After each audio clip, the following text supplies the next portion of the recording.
Okay, so we're recording the call now. So, welcome and thanks for spending time with us today to have a look at the presentation on moving from MX to OpenRose Designer. This is the first of two webinars that we're doing today. The second one is starting at 2 o'clock Indian time today, and it's so good to see so many people on the call. I think we've got nearly 50 people on this call now, which is really, really good. Hopefully everybody can hear me okay. If you can't, put something in the chat window. I have with me today some people who you will probably know. We've got Amita Shinder, who's a technical support engineer with us here in Pune, and Purva Lakti, who's our colleague as well in technical support, again here in Pune. And they'll be monitoring the chat window today, and you probably received your invitations from those two already. I'll just tell you a little bit about myself. My name is Simon Pegg. I may have spoken to you, to some of you over the years on a technical support issues. I'm a technical support manager or user success advocate, as we've changed job titles to recently. I've been with, for those of you more experienced engineers may remember Moss many years ago. I started working for Moss Systems, who were then taken over by Infrasoft, who were taken over by Bentley in 2003. Primarily, I've been working there in a technical technical engineer's role with a variety of roles over the years, latterly managing the technical support group.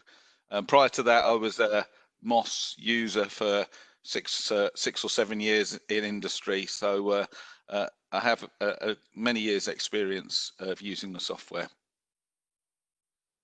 So today's presentation is what it is to outline the process of migrating from MX to OpenRose Designer. We know that many users are still using the product that they know and love in MX, and it is a big task to migrate to OpenRose Designer. Now, I've been working with users in the UK to assist in this, and the presentation we're giving today is based on the experiences that I've had with them in the UK, and in particular, one guy from one of the big organisations helped me put the presentation together. So hopefully what it will show you here is that the tasks that you undertake in MX can absolutely be done in OpenRose Designer as well. What it isn't is a detailed training session. You know, we've got a couple of hours, and then so the presentation today is around about 2 hours.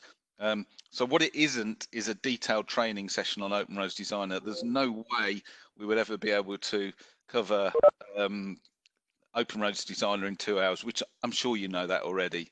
But it will give you some pointers as to how to carry on with your workflow in OpenRose Designer that you've always used in MX.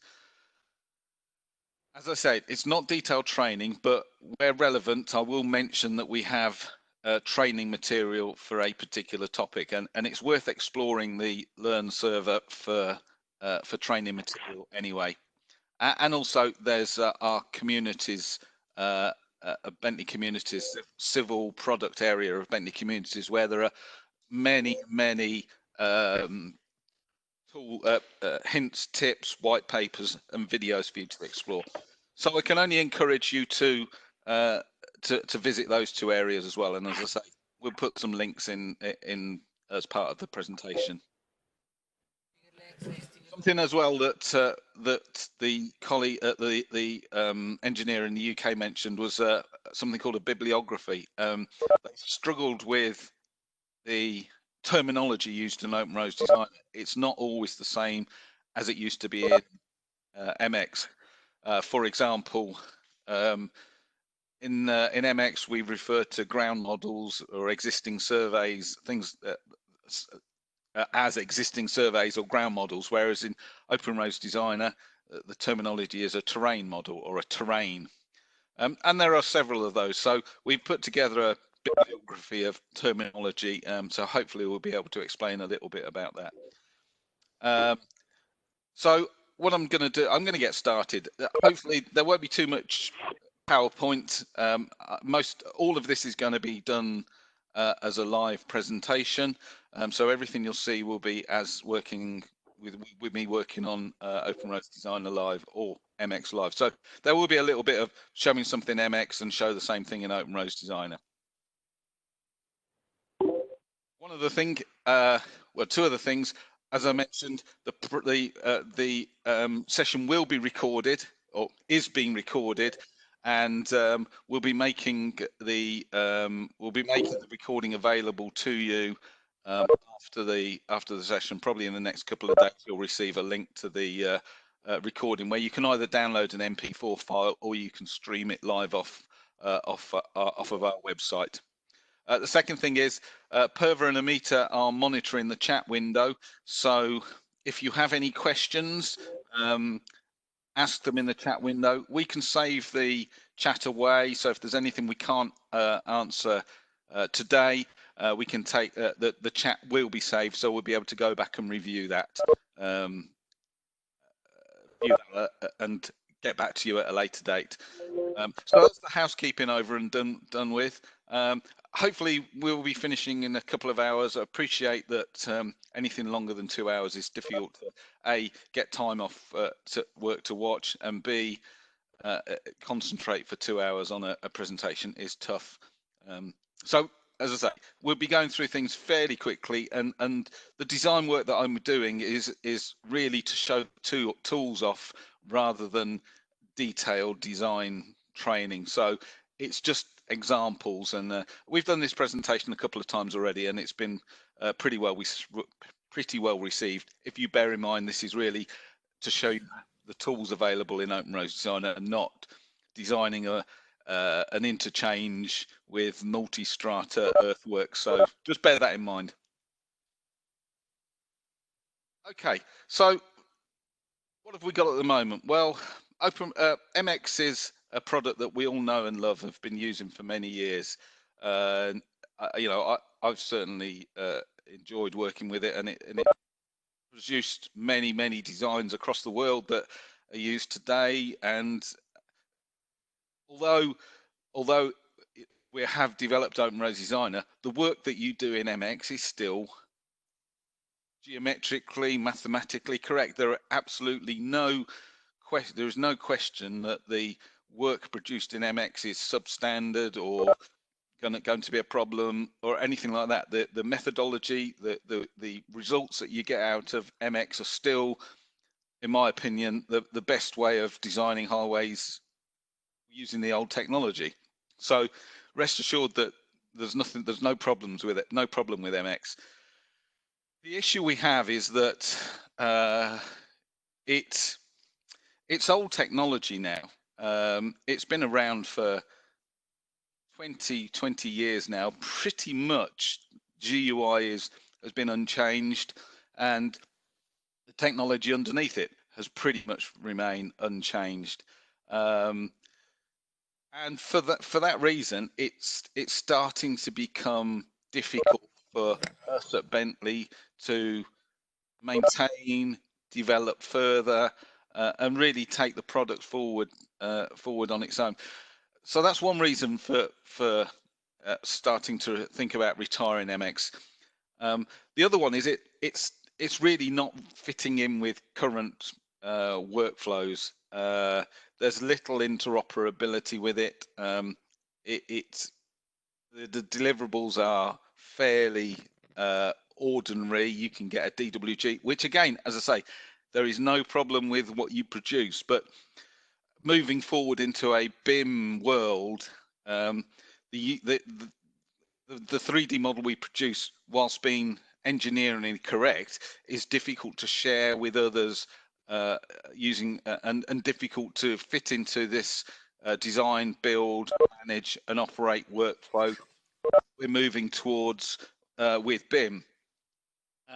So they're the reasons really why, some of the reasons why MX is starting to get towards the end of its life. It doesn't operate with some of our other products like Lumin-RT, ProjectWise, etc. It really doesn't fit too well in with those as well. You can use it with ProjectWise, but it was shoehorned in rather than specifically designed for it. So here's MX. It's what we know and love. It's a tool that everybody's familiar with. As I say, I've been using it for many years. But just looking at the interface now, it seems old. It's not built to current. It doesn't look like current design current development standards. You know, it works on Wizards, which is something that software's moving away from now. If you look at any of the panels, there's lots of dead space, and it just starting to look a bit dated. As I say, no problem. The results or the information it produces, it's difficult to use. Bear in mind also that it's only 32-bit. It's only a 32-bit application, so it can't run with. It can't utilize. Sorry, it can run, but it can't utilize 64-bit technology moving forward. It is where it is, and we're not developing it any further. So you know, it's something you need to consider about retiring in organizations. So product we know, we love, and we've used, and it's produced fantastic work for us over the years. But as just looking at it, it just seems a little bit tired now. So that's where we are with MX. And so OpenRose Designer, ORD. I'm hoping that all of you at least are aware of the product. You know, we do know that we still have a fairly low uptake around the world of connected edition products in general, and also of our civil products. It's an issue we are aware of, and sessions like this are the reasons why. You know, that's the reason why we're carrying out sessions like this around the world. We've been doing them in the UK since the start of the year, and I know Purva and Amita have been running taster webinars over here in India as well. So most of you, I'm hopeful, are at least aware of OpenRose Designer. It's a replacement for our civil legacy products, MX, Inroads, Geopack, and Power Civil. It's more of a template-based piece of software, which is not necessarily a bad thing for those of you who are familiar with string technology. Many years ago, template-based was frowned upon, but strides have been made, and OpenRose Designer uses, although it designs templates in the background, there are still string technology. So for those difficult areas to model, it's still a useful tool. It's been developed for more than 5 years now. The first release was back in March 2018, but it had been worked on for 3, 4, 5 years before that, and we released some of the tools in Select Series 4 back in the day as well. So it's been a long time in development, and the teams around the world, the development teams at Bentley around the world, have been working on this development. It's based on our platform technology. So MicroStation is the platform that it's based on, and it's absolutely built to integrate with ProjectWise. As I mentioned previously, MX can work with ProjectWise, but it was sort of shoehorned in a little bit to make it work, and there were some limitations and some difficulties making it work. OpenRose Designer, built from scratch to integrate seamlessly with ProjectWise, and the two together are are a perfect combination. They work really well together, and if you use a manager workspace as well, it really helps to manage your projects sensibly and efficiently. I'm not going to show ProjectWise today; it's not part of my remit, but you know it is worth. If you're not already using ProjectWise, then when migrating to ORD, then ProjectWise is something to consider. It also works on. It also is current development technology. The look and feel of it is familiar to other types of products, and it's built as a 64-bit application, which means it's a lot quicker. It can utilize all the power of your PC, and for labor-intensive tasks, it's significantly quicker than the older products. I mentioned interoperability many times, and OpenRoads Designer is certainly built for interoperability and BIM workflows. The ultimate goal, of course, for BIM is to do away with the need for hard copies of paper copies of cross-section drawings, plan drawings, and profile drawings. Now, of course, we know that that is not going to happen immediately. But we've future-proofed the product by developing a 3D model, which you can take forward into the design, build, manage, and operate workflow by allowing, but basically by sitting in our MicroStation platform, and the tools available in there integrate seamlessly with OpenRoads Designer. For example, a good example, as I say, is asset tagging, which allows you to attribute information to elements within your design, which will live with that design and that 3D model forevermore. So 20 years down the line, you'll be able to interrogate the model and the asset information. It will tell you what's actually in the ground or on top of the ground. So the model is being built to future-proof your development as well. So, quick stroll around OpenRoads Designer. You'll see, you know, this is a familiar type of graphical user interface, GUI here. It runs on a ribbon style, which again many bits of software use. So you have a ribbon with all of the tasks along the top, and you can also change ribbon depending on exactly what you want to do, whether it's OpenRoads modeling, drawing production, survey, geotechnical, reality modeling, drawing, which is base MicroStation tools, and subsurface utilities. I won't be going into all the details of all of these today due to, as I say, limited time constraints. But this is as I say, it's a familiar setup to most people. Okay, we'll come back to some more detail in this area in a short while.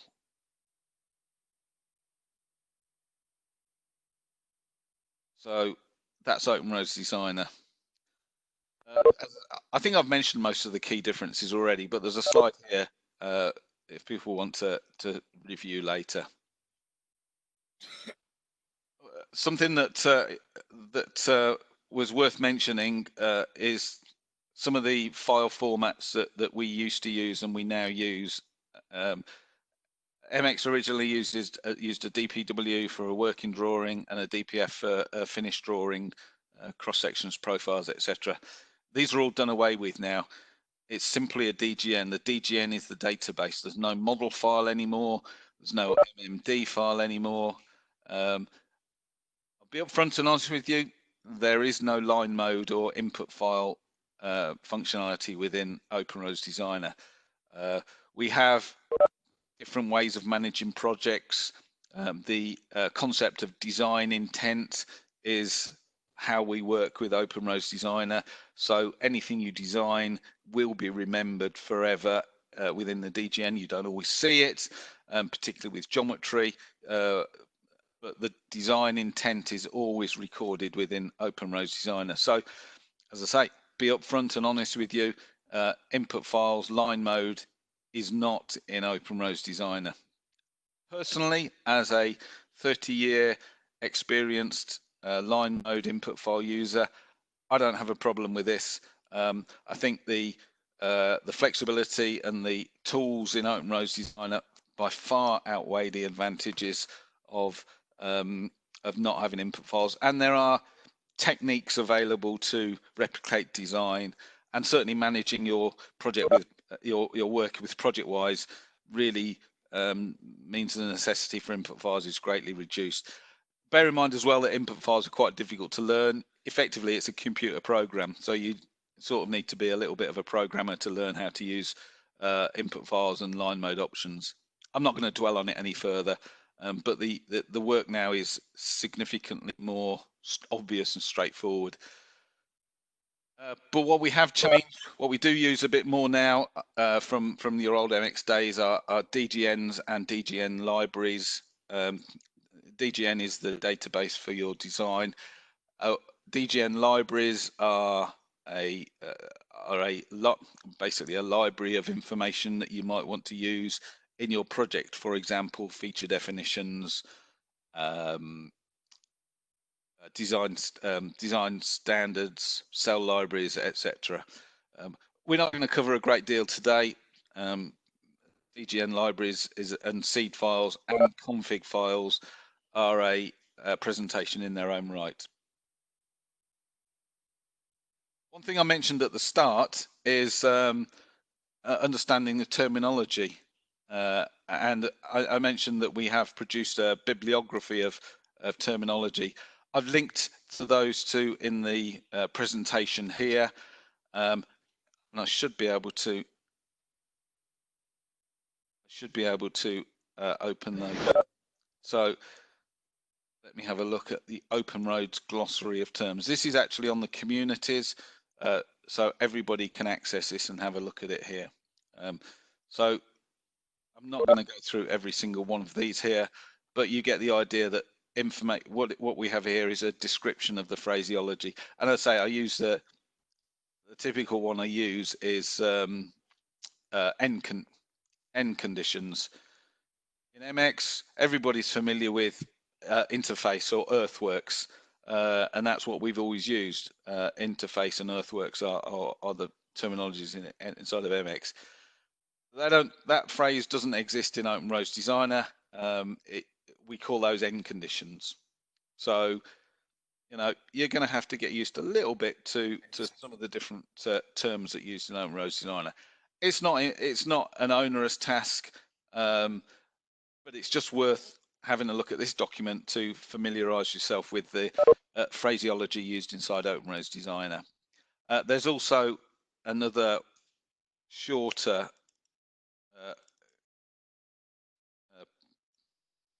link document which covers a little bit more the graphical interface that you'll see, and if we have a look at it here, it's looking at the pictures, looking at the dialog boxes, heads up displays, tool settings, context toolboxes, etc. And we'll cover a lot of these within our presentation today. But as you can see, they're linked in the document anyway.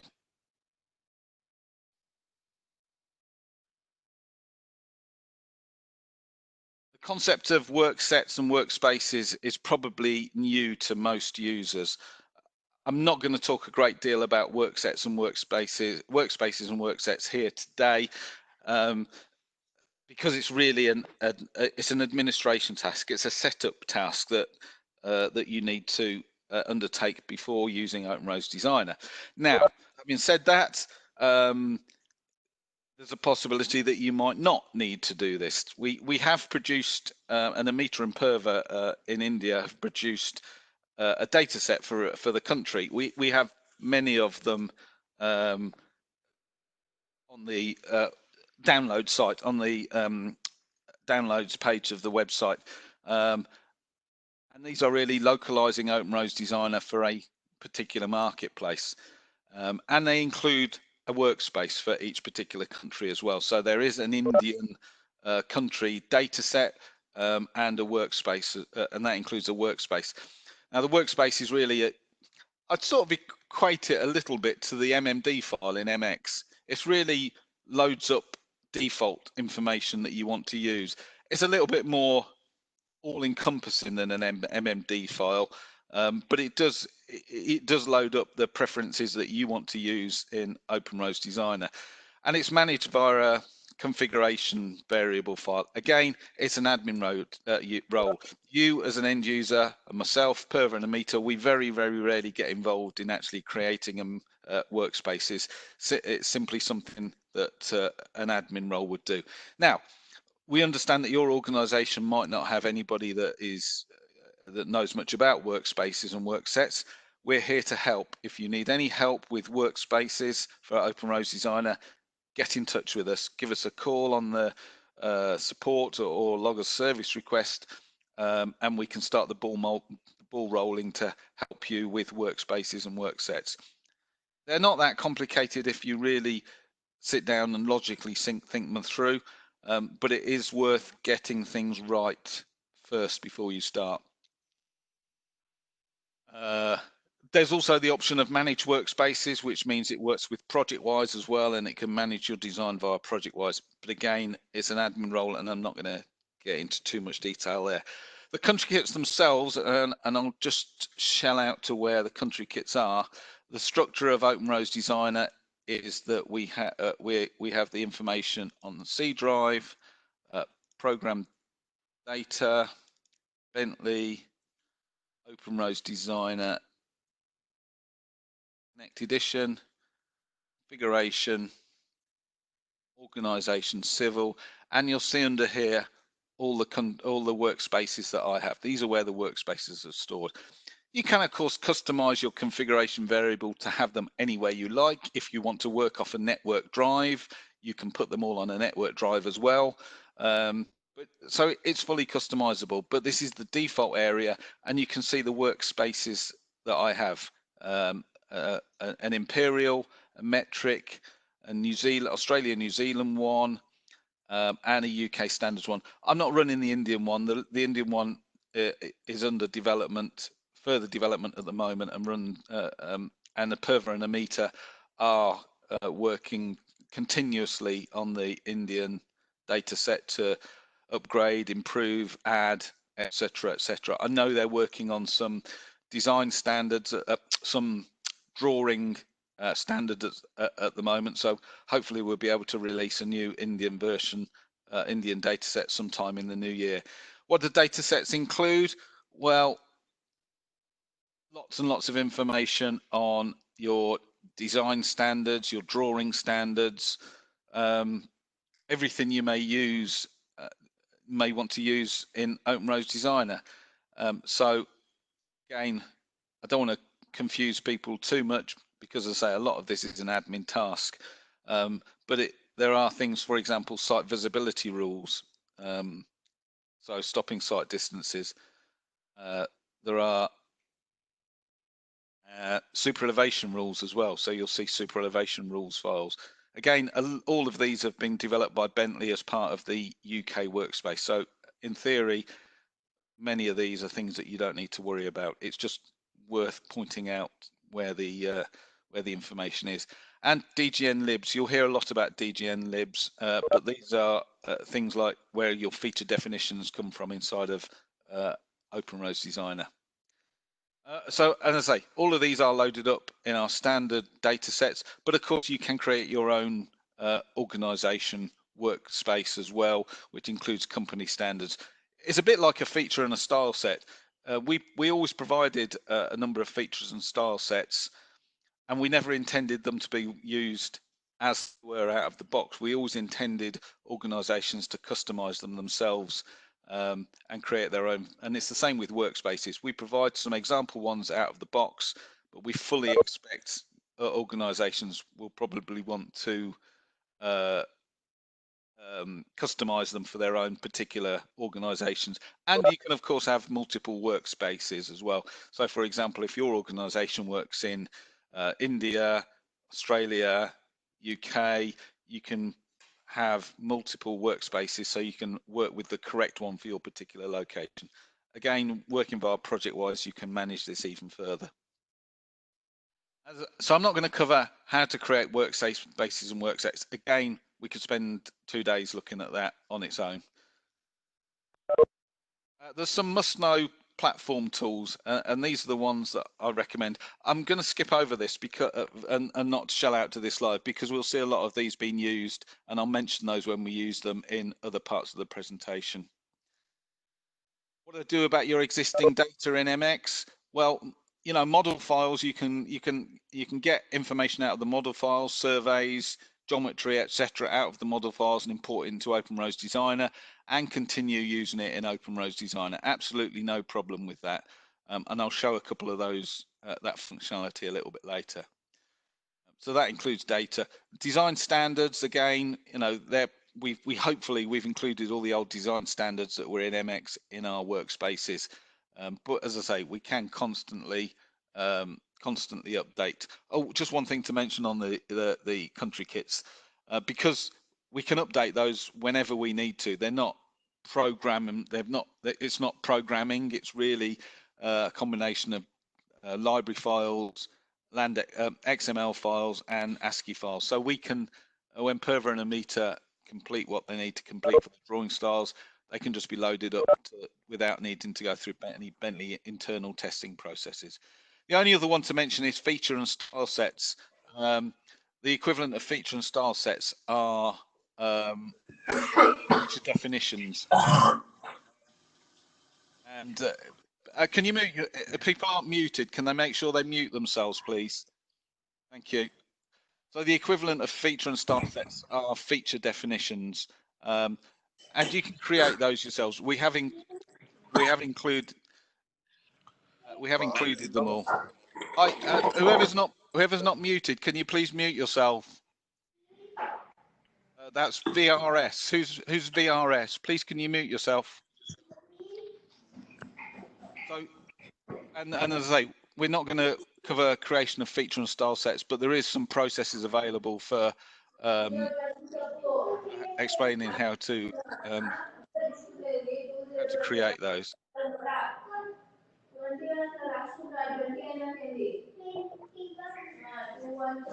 Hi, please, VRS. Whoever is logged in as VRS, please can you mute yourself?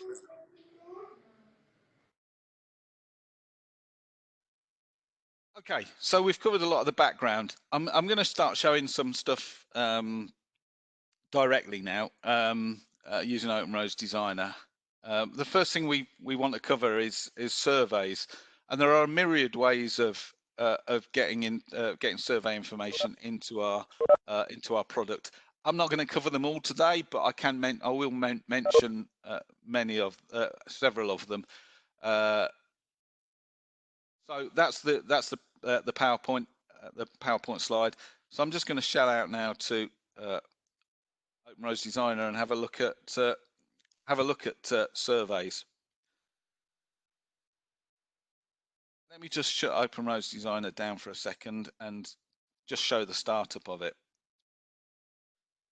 So I have my icon here, and I click on it, and it opens up the start screen, and it should give me the option of either creating a new design file. That's my ProjectWise login integration if I was using ProjectWise.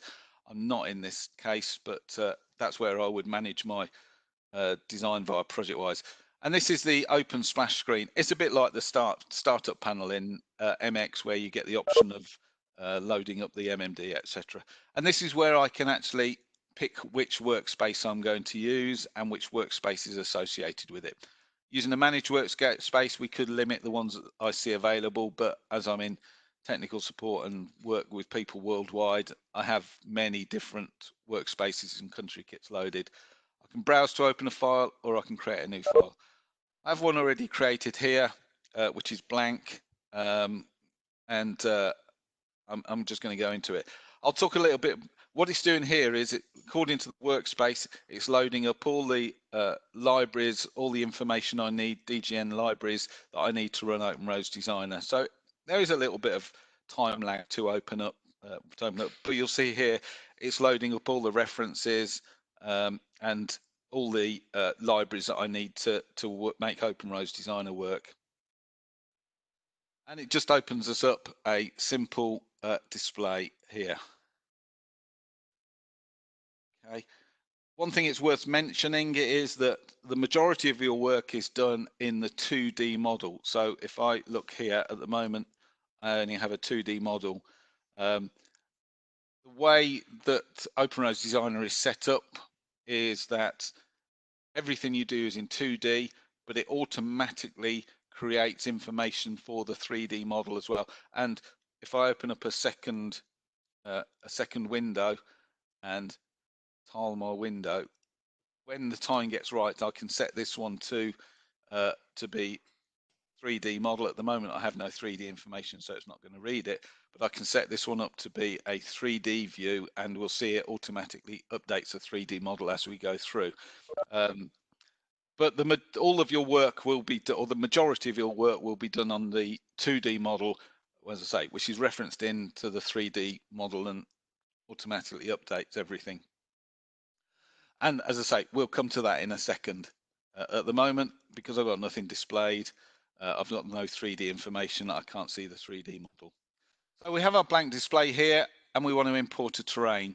So we go back to terrain modeling, the terrain modeling tab on the OpenRose Design modeling ribbon, and you'll see we have a description here of all the modules associated with it. The create model, these are all the create model tools available. Most common one you're probably going to use is from a file. So if we create from a file, and if we look in the lists available, there are a myriad of different formats that you can import from. XYZ is effectively a comma separated variable, so an Excel spreadsheet. LiDAR data, and if you look through, there's all our native products, Geopack, Inroads, MX, etc. Various Esri type data, and probably more commonly than at the moment is Land XML. What I'm going to do here is I'm going to use a .fill. So I'm going to actually interrogate a project's model.fill. So this is delving right down into the model file to pull a survey in from that. And it's going to be, I'll go back to MX, it's going to be this model file I'm looking at, and it's going to be this survey that I'm importing. And if I click on the model.fill, it will open me up a panel. This panel is fairly consistent in all of the import tasks here. So I'm going to show this method of importing it, but if we use any other type of file, it opens up the same interface and the process for working exactly the same. So this is interrogating the model.fill, and if I use my tooltips in MX, then I know that the model I'm looking for is A45 floor weed and full survey, and I'll see here that it is actually in my model.fill, so I'm looking in the right place. So if I check that there, it's going to import directly my MX data from the model.fill into a terrain model. Various global options. If you have a specific coordinate system, you can pick that. I haven't in this case. I know because the coordinates are correct as per the data. So global options I'm going to leave as the default. File options, source file units, it doesn't know about that, but equally it could be meters or feet. I'm going to leave it as unknown. And the next ones are the useful, the ones that you need to know a little bit more about. Feature definitions. Again, these are pulled in from a library, our DGN library, which we can have a look at in a second. And if you use the drop-down list, you'll see that it because of the panel we're on, it knows that it's looking for a terrain feature definition. And the ones that I have loaded in this particular DGN library are these ones here, existing boundaries. I also have some proposed ones as well, but obviously this is a survey. I'm just going to use existing boundary as the feature definition. So that means all it's going to show in the first instance is the boundary, but it's doing all the analysis in the background. So it's creating the triangulation in the background. So existing boundary is the one I selected. triangulation options. So this is a bit like, for those of you who are familiar with MX, if we go to analysis, triangle, trim triangulation, you'll be familiar with all the trimming methods that we have inside of MX. And the import geometry options, these are the same. It's the same kind of things here. We can remove slivers, which is thin triangles, or we can give a maximum triangle edge length of 100, and that stops triangles extending from one side of the survey to the other, which you'll be familiar with having seen on surveys in the past. Import options, we can import terrain, we can import features, or we can import both. I'm just going to import a terrain in this instance, and I'll explain why in a second, and as I say, geographic coordinations, if we want to apply one of those as well. So simply hit import, and it goes away and creates us a terrain model. It's as simple as that, and it's done all of the triangulation in the background, so this is a fully analyzed surface now. I mean, significantly quicker than creating triangles in MX. If I go back to my 3D model now, then, and then I should be able to set my 3D model. And if I zoom extents, I now have this in 3D, and I can do a 3D rotate, just to prove that all this is 3D information as well. So now we have everything set up. So we have a 2D and a 3D display. And we work on our 2D display, and you'll see everything is automatically replicated on our 3D display. Before I actually go and work with the survey, one thing I would probably do, and something we recommend, is to rely on reference files. We've only imported the terrain here. We haven't imported the features or anything. But what I would probably do is to go back to one of my attached tools and browse to the file from MX. So if I have a look at this MX file name here in the display, so it's demo.dgn. So I would probably browse to the location where the DGN is, A45 Weeden Project MX, demo.dgn, and reference it in here. Now, the advantage of that is that it saves on time, it saves on real estate on our display, and we can manage the data a little bit better. Bear in mind that a reference file is fully snappable too, so if you need to tie into points here for your geometry, you'll be able to do that because you can snap to it. But it's just quite easy now to manage our survey. So if we'd have imported all the survey data as well into our terrain, switching them on and off can be a bit laborious, whereas if we reference it in, we can just go back to our reference file manager and switch the survey on and off to save clutter.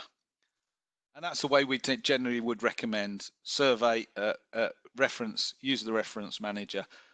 I'll come on to the federated workflow a little bit later. The time being, I'm going to do all of my work in this live DGN. So we have imported our survey, we've referenced in the features so we can see it properly, but we have a proper 3D surface as well.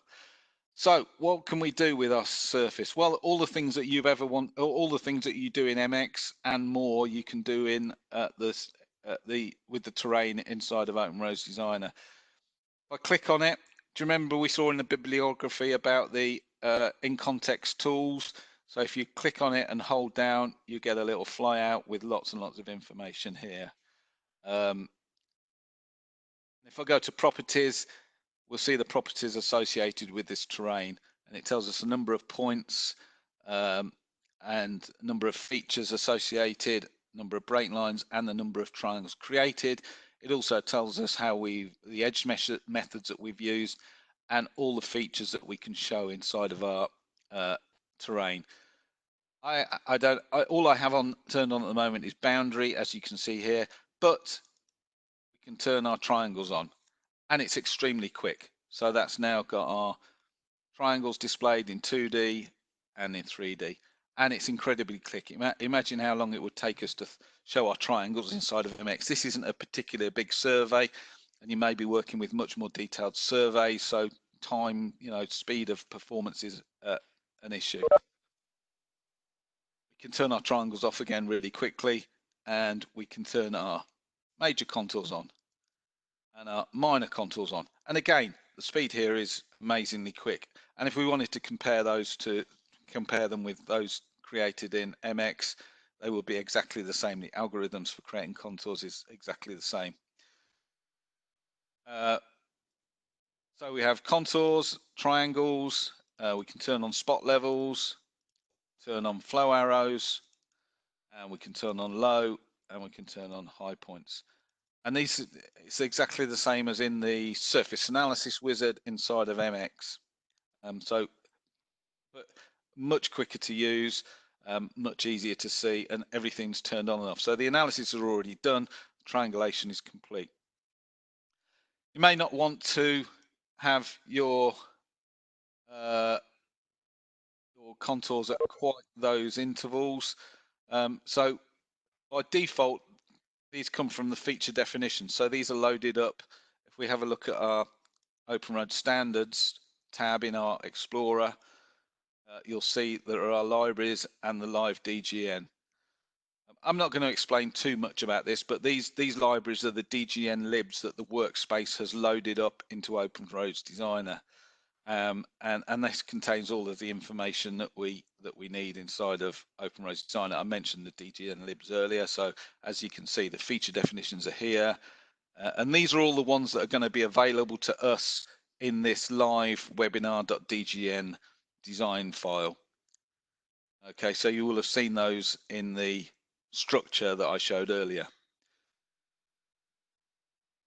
So if we go back to our OpenRoads model, you'll see that it lists all of the features that we may possibly create inside of our DGN, alignments, terrain models, corridors, and we have a terrain model, and it tells us what the name of the terrain model is and where the files come from, where the terrains come from as well. So as I was saying, the contour intervals by default are loaded from the library file, and I'm not sure what they're set at specifically, but we can go and change them locally if we wish. So maybe for one particular project, if you've got a flat area, you might want contours at a tighter interval. So if we click on a terrain and use our properties tab here, we can go to our terrain model, calculated features, and we'll see contours is available here as well. At the moment they're checked off, but we can check them on through here as well. And at the top level, it tells us what our major contour interval is and our minor contour interval is, along with various other bits and pieces. These are the defaults loaded from the DGN lib. But if I want, for this particular design session, design file, I can change them by typing it in, and we can see very quickly our major and minor contour intervals are changed. Very, very quick and easy to do, and almost automatically updates the display as well. Okay, so that's really the nuts and bolts of importing a file from a terrain from a file. We just showed from the model file, but for the rest of them, it's a similar methodology. And for all of the methods of creating terrains, once you've got the terrain in, all of those display tools are exactly the same.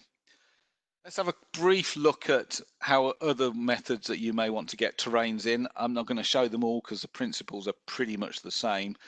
But I'll explain through for them. So from graphical filter and from elements, effectively these are the same things.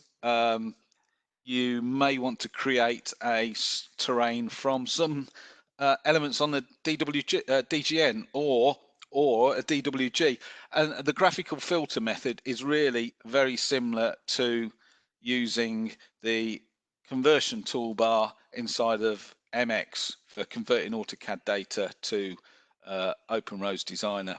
You remember in MX, using this toolbar, we effectively map layers on the DWG to levels in MX, or features in MX. So you may have a layer on the DWG called edge of carriageway.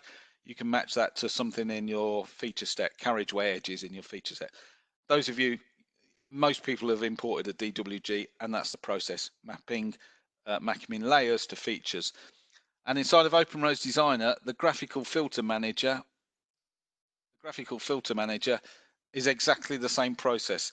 It gives you the opportunity of mapping a level or a layer, depending on how you've referenced in the DWG, to a feature definition.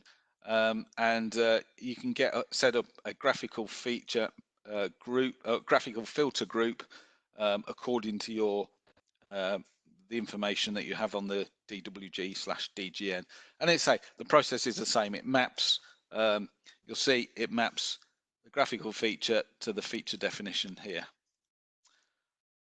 I'm not going to go through it because it's quite a long process to set up a filter manager, a filter group, but that's the process behind it. So you can import a DWG to OpenRose Designer in a very, very similar manner to how you did in MX by mapping levels, layers to feature definitions.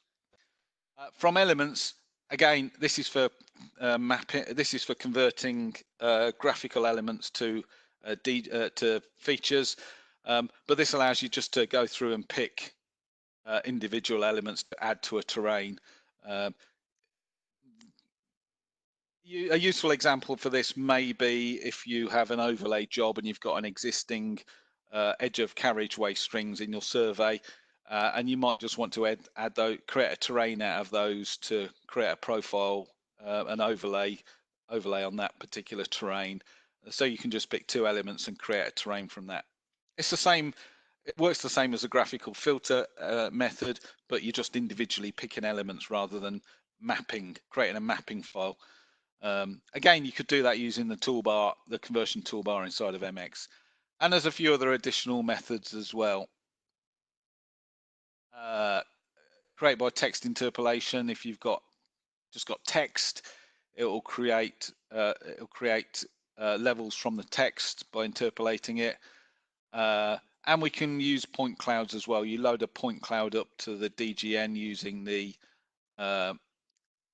attached tools on the home tab.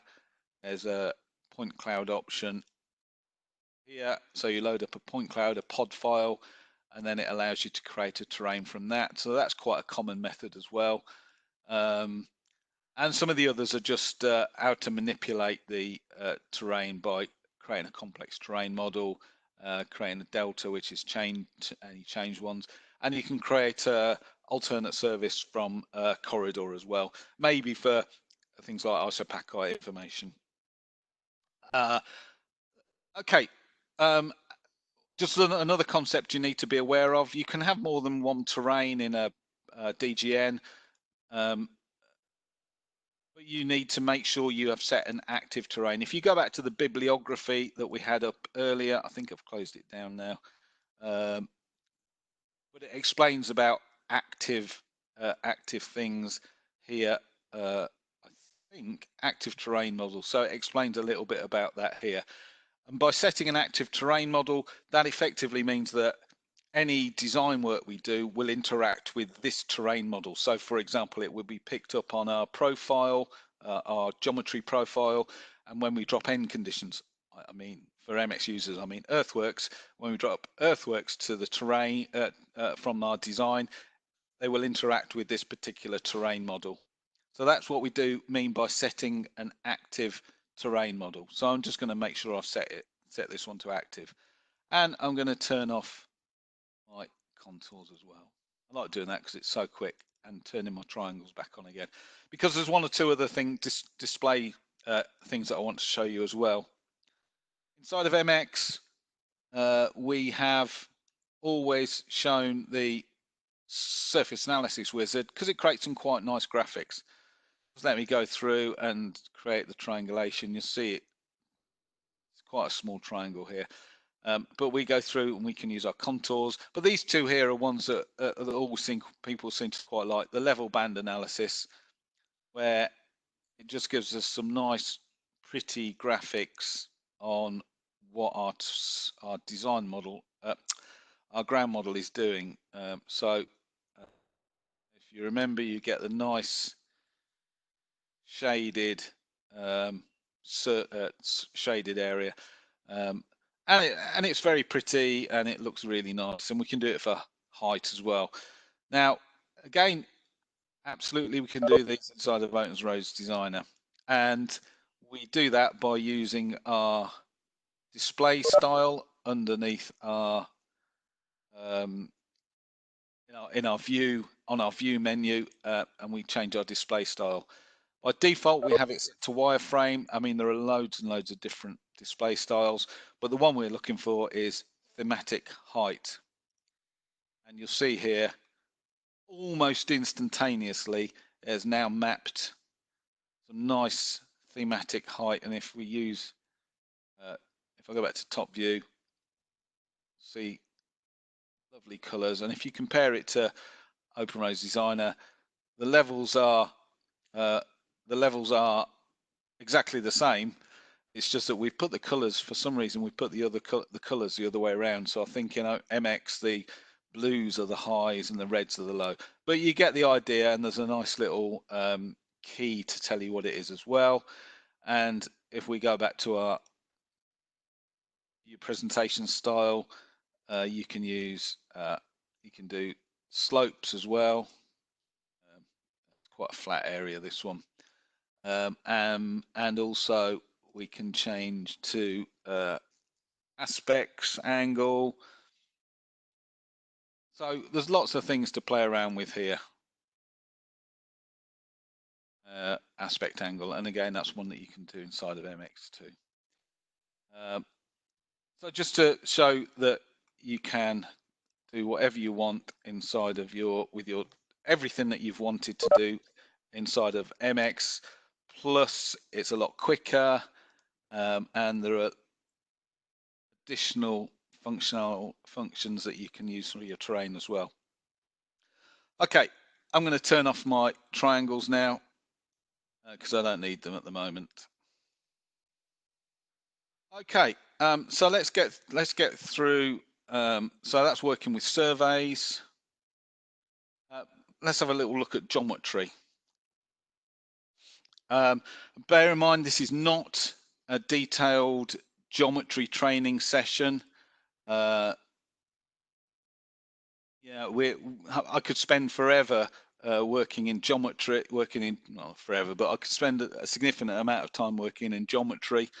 So this is just going to be a really simple piece of geometry to explain the principles behind how it works, and fundamentally how similar it is to using alignment in MX. There's really nothing to be afraid of with using geometry inside of OpenRoads Designer. Interestingly, the tools were developed by the old MX development team in Horsham, so they have an idea of the background of how alignment in MX worked, and have replicated fairly well, or fairly similarly, how the geometry tools work inside of OpenRoads Designer. So I'm just going to run through a simple horizontal and vertical alignment design, and plus I'll show you a little bit about importing your geometry as well from MX, and as I say, just explain a few of the concepts behind it. So again, if I'm in OpenRoads Designer, I'm going to be designing on my 2D display, and as we start creating 3D information, it should appear on our 3D display as well. Keep an eye on your Explorer here. I might not have mentioned this already, but this Explorer, the OpenRoads Designer Explorer, it's a MicroStation Explorer, but this is the key to remembering what's in your display. So at the moment, as I say, we just have terrains. We've got no alignment or corridors, but as we start creating them, then they'll start. The information will start appearing in that Explorer as well. So geometry.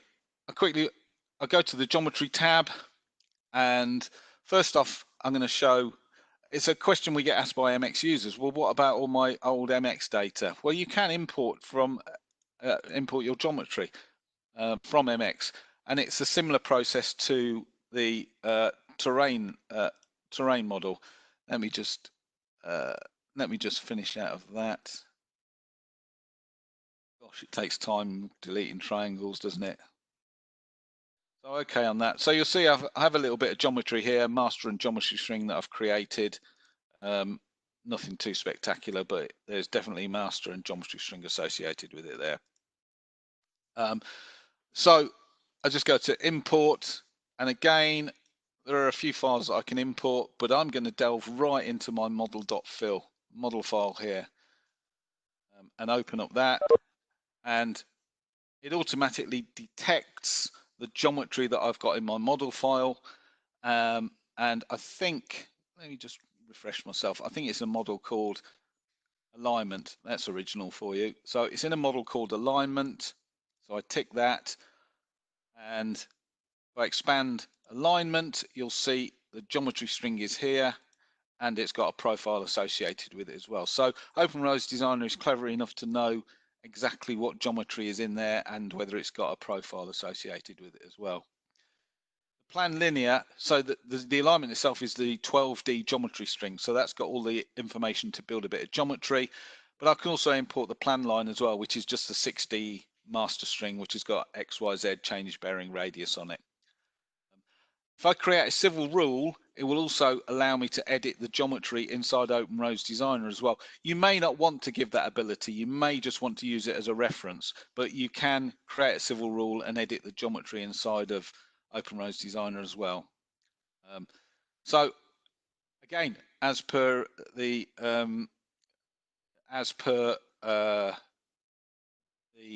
survey, we just hit import, and there's nothing really to select here. We just import the geometry, and we have the geometry here. There isn't an option of setting a feature definition on import, which I think is a bit of a limitation. So I'm just going to change it here and give it some feature definition. If you see there's a white line in the background, that's the plain linear plain line feature, the master string. But we have some geometry here, and because I created the civil rule, you'll notice also actually as soon as I imported it, it created the 3D model here. It created the information on the 3D model here because it had a profile. If the master string in MX hadn't got vertical alignment, it wouldn't have appeared here. But because we created the civil rules, we get all the ability to edit our geometry here. So if I wanted to change the radius to 500 or so, we can change the radius here. We'd have to go back and recreate the complex, which is effectively recreating the master and geometry string. Actually, no, we wouldn't. Yeah, we would. We would have to recreate it in order to recreate the linear element as well. But you see, import from MX, and it's fully editable inside of OpenRose Designer. And if we go to alignments in our Explorer, we now have information in here as well about the geometry that we've created. So that's importing the data from MX itself. And yeah, just to, as I say, to make sure you know that you can certainly do that, because it's a question we quite often get asked. How about creating it from scratch? Well, yeah, absolutely. Let's have a quick look at creating something from scratch. Something that's worth mentioning, we can set up design standards. So if we open up our design standards toolbar, and again, these are loaded from your particular country data set. So you can set a design speed, and you can set a, as I say, you can set a design speed for your particular piece of geometry if you wish. I'm not going to in this case, but what will happen if we do set a design speed and our design doesn't conform to the standards associated with that design speed, you will get an error. You will get a warning in the message center that your design is below the requirements for the design speed that you've done. So I would say it's worth mentioning the design standards toolbar. You can set these as part of your design check process, which you could never really do in MX. You would set a design speed for transitions, but MX was never. It was always seen as a design tool, and the way it worked was that you know you were responsible for your own particular design. There was very little design checking associated with it. So yeah, so there's ability there to set a design speed and a design standard for your design, which will read from any design standards that you have. I believe the Indian country kit does include something for design standards for geometry. So let's just put together a very simple piece of geometry. What we have under here is lines, and what we have under here is arcs.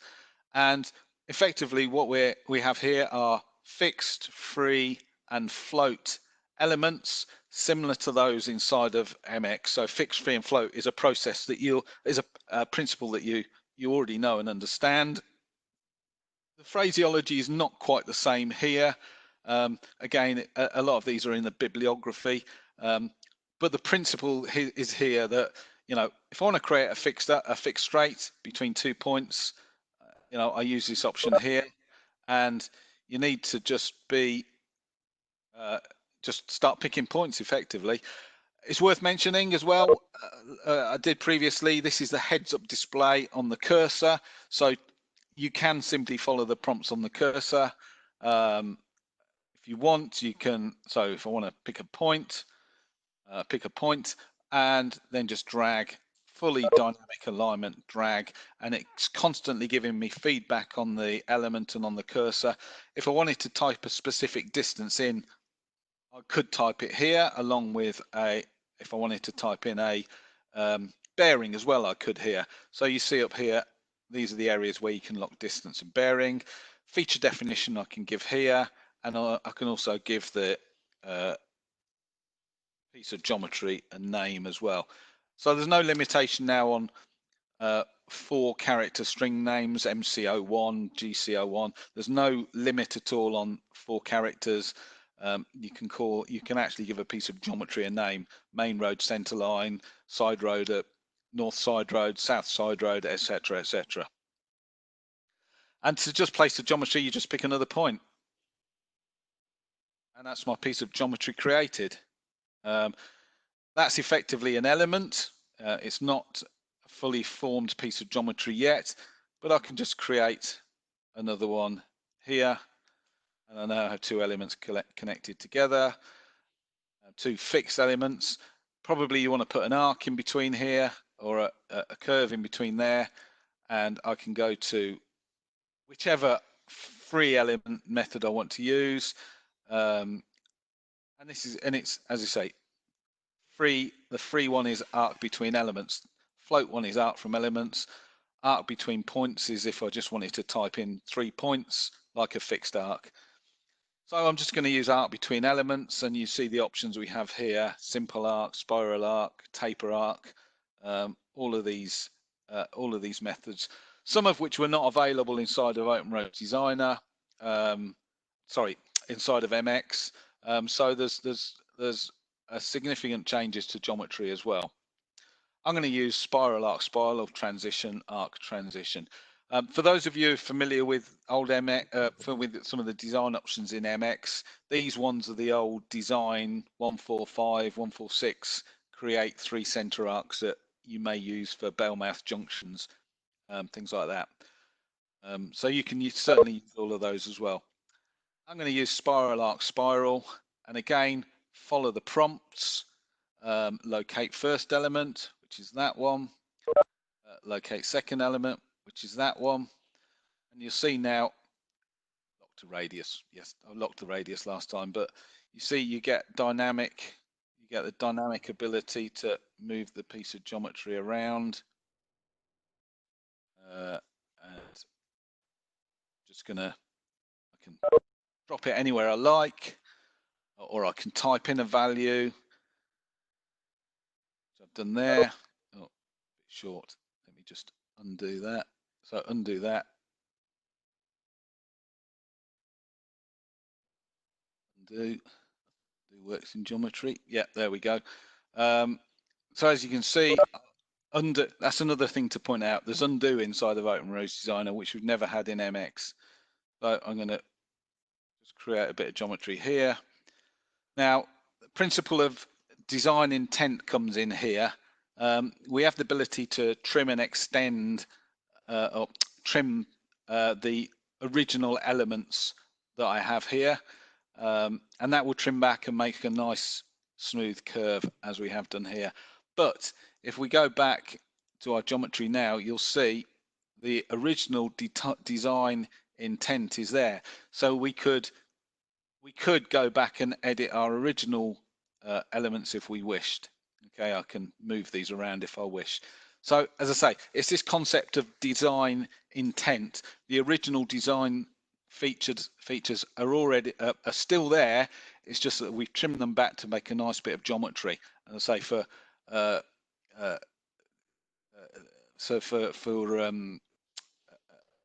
for editing alignments later on, you have that original design intent there.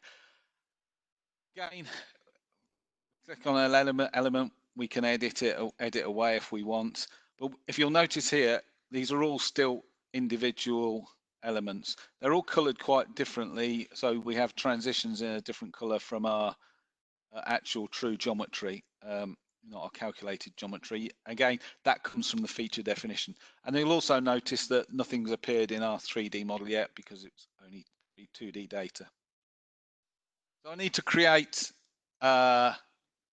effectively create the master and geometry string now, and we do that by creating a complex. And by creating a complex, it joins all of the elements that we've designed together, and you can do it either automatically or manually by picking individual elements. If you do it automatically, you can set a tolerance for the gap between them, but I know these are all linked together. So okay, first element, it tells me which direction it's going, and data point to accept the complex, and you'll see now it's joined from one end to the other, so we now have our complex element, which is great. And geometry, really, you can explore away for your own particular purposes, but that's the principle behind geometry. For those of you familiar with MX alignment, it's not that different. Okay, I don't think there's anything else to mention. There are several other tools here for creating points and offsets and tapers. But I'm not going to, I really just don't have time to spend on every single piece of geometry. Moving along the process, we go to vertical now, and you can start looking at vertical geometry. First thing I need to do is to open the profile model. Forget my element selection. Actually click on my element here. Oh, actually, just so we know, so you know, if I dynamically edit these, it automatically dynamically edits the complex as well. So, you know, I can go in and, as I showed previously on the other bit of geometry. So I want to create my vertical now. So again, I use my in context menu, open profile model, and following the prompts on the heads up display, open a view up. I'm going to open this one up there to open the view up. And you'll see, because I set an active terrain, I have the terrain model here displayed. So let's do some vertical geometry. Again, I'm not going to do anything too complicated, but there are many profile creation tools. So you can create a profile from the surface and it will fit the geometry from the surface, various other bits that you might want to project profile to an element. So if you want to see more than one piece of geometry on a profile, you can do it through this project profile tool as well. As I say, I'm not going to cover all of these, but everything you could want to do in MX plus more is available to you here. And again, the principle of fixed free float is exactly the same. In this instance, I'm just going to create a couple of lines. So profile line between points. Again, snapping options are available. I forgot to mention that earlier. The snapping tools are around here, so the CAD snaps are available. So I can snap to the start and end there. And you see here, because we can now see the profile and the plan on the view at the same time, something you could not do in MX, the blue line at the top is now moving to wherever I set the vertical element to. As I say, again, I'm just going to create, I forgot to set my feature definition. I did that yesterday as well. It doesn't really matter, but it doesn't, color's not there, unfortunately. So I'm just going to create a couple of elements there, and all I'm going to do now is free a curve in between. Again, the principle of fixed, float, and free curves, and I'm just going to free in a parabolic element. First point, my second point, and again, as you see, we have the full dynamic tool. We can type in lengths, we can type in curve parameters if we wish, or I can just place a piece of geometry down. Again, it's asking us if we want to trim or extend. So for neatness, I'm just going to trim it off. And you see we have a very simple bit of fairly rubbish geometry on my part. But if you look at it again, the design intent is still there. So the original elements are still underneath. So any edits we do, we can refer back to our original geometry. You'll note here that, you know, I said I'd set, everything would automatically be created in 3D. Well, yes, that's true, but at the moment we haven't created our complex. So it asks if I click complex, it's exactly the same as in horizontal. Pick my first element and accept to create the complex. Because I'd set my feature definition, it's now colored in, now in color. And again, you may ask, well, why isn't it on my vertical, in my 3D model? So you remember I mentioned the principle of active information. Well, in OpenRose Designer, you can have more than one piece of vertical geometry associated with horizontal geometry. So I could go back again and create another piece of vertical geometry here. I'm not going to in this case, but I could create myself 3, 4, 5 vertical alignments associated with this one piece of horizontal geometry. And then I would then choose which of one of those I wanted to be the active profile for dropping my corridor and my end conditions off. So you can just go back and change as and when it's suited. But I do need to set an active profile. And if I just click on the profile here and use my flyout window again, there's a button here that's set as active profile. When I do this, keep an eye on view 2, because I'm hoping that the vertical should now appear, which it does over here.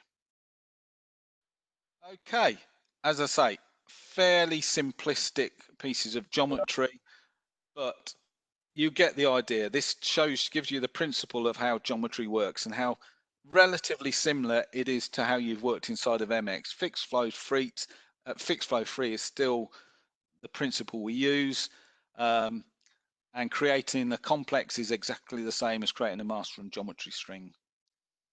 As I say, I could design some even more complex geometry, but it would just be repeating the same things that I've done, that I've already showed. So just showing it on a simple bit of geometry gets you the principles behind it. If I go back to my Explorer and the OpenRoads model, we'll see now that we have alignments tagged as well. The feature definition we're using is geometry baseline, and it's telling us a little bit about the geometry we created. Obviously, that complex one, GCO1, was the one we imported from MX, and this one, I'm not sure why it hasn't taken the name. I thought I'd given it the name. Yeah, perhaps I forgot to hit return on it, but you'll see it tells us what geometry we've created and the things that that it's related to as well. So there's lots of information, and the same thing with profiles as well. So this piece of complex geometry has got profiles associated with it and plans. So there's lots of information there, and I think it even gives you details of what it all depends on. So lots and lots of information on how that piece of geometry was created. And as we go through, creating more alignments is all, all included in there. So, I mean, that's geometry. You know, you can create immensely complicated interchanges using our geometry tools. There's something I haven't mentioned as well, which is Civil AccuDraw.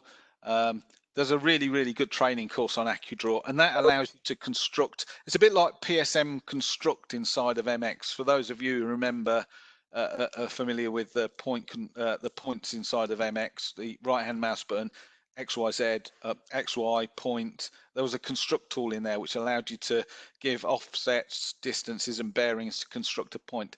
Well, Civil AccuDraw is exactly the same as that. So in space, it allows you to put in various parameters to create a point precisely where you want it. And I say there's a really good training course on that. So I'd suggest having a look at Civil AccuDraw for your geometry creation. Right, time's running away with us a little bit, so I need to move on to the next section, which is design tools, and then we'll have a look at analysis and reporting, and I might get time to look a bit.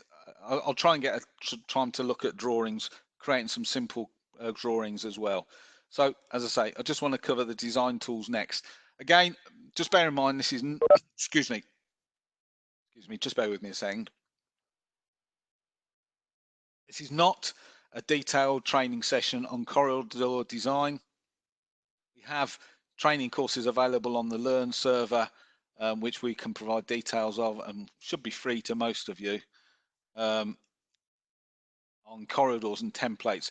It's really just an idea to get you over the concept of corridors and effectively how similar it is to using design, some of the design options inside of MX. So we're looking at replicating designer string, horizontal offset, extension of crossfall, intersection of two shapes. All of these old design options that you've seen inside of MX for many years.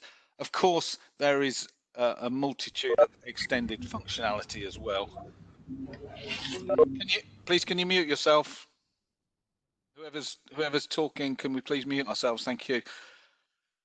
So let's get stuck into a little bit of corridor modeling. As I say, again, we're using our very simple bit of geometry. I mean, it's perfectly adequate for this demonstration.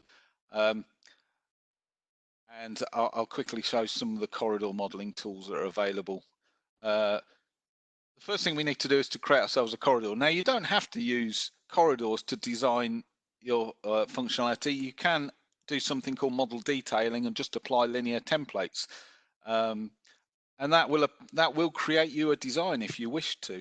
You know, it's very simplistic. It is very similar to the design options inside of MX. You just give distances and offsets and slopes, and it will create you features alongside your piece of geometry. It's a very simple method of placing features inside of OpenRose Designer, but there are limited functionalities associated with it. It's good for things like you know, little local junctions, something where you don't need a full bit of corridor modeling. Roundabouts, we use it in roundabout design as well for applying the additional features to roundabouts, and where it's not really a full corridor situation. Very useful, and you can create your design with it, but there is functionality. There's less functionality associated with it. So go back to corridors. First thing we need to do is create ourselves a new corridor, and again, following the heads up prompt, we just click on a piece of geometry. Looking at the heads up prompt as well, we can locate a profile. So we could pick any of the profiles associated with this piece of geometry, or just reset, which is right hand mouse button to accept our active profile. Remember, I set an active profile. Feature name for this corridor, let's call it India. There we go. And it's created our corridor. You don't have to use the whole piece of geometry. You could give it a start and end chainage. I didn't in this case. And now it's ready for us to place a template on it. Before I do that, I'm just going to open up the template editor. And again, it's not something you're going to be doing every day, but it's useful to see where they are. So according to whichever DGN lib / workspace you're using, it will load you up a template library, which we have here. And you'll see these are all the components available, the things that are available inside of our template library. So if I just choose demo 2 lanes, for example, you'll see this is the information that's contained in this particular template. It looks fairly complicated, but in all honesty, it isn't that complicated. If you're logical about how you create your template and think about it in advance, they're not that difficult to create. The advantage over MX is, of course, MX you can't have 2 strings on top of each other. So really creating pavement layers, it was never the easiest thing to do in plain MX. But here we create our template, and you're sketching out exactly what you want the cross section of your design to be. In this particular situation, we have end conditions associated with our template, and these are, you can see here, gives us information on our end conditions. I'm not going to go into detailed construction of a template.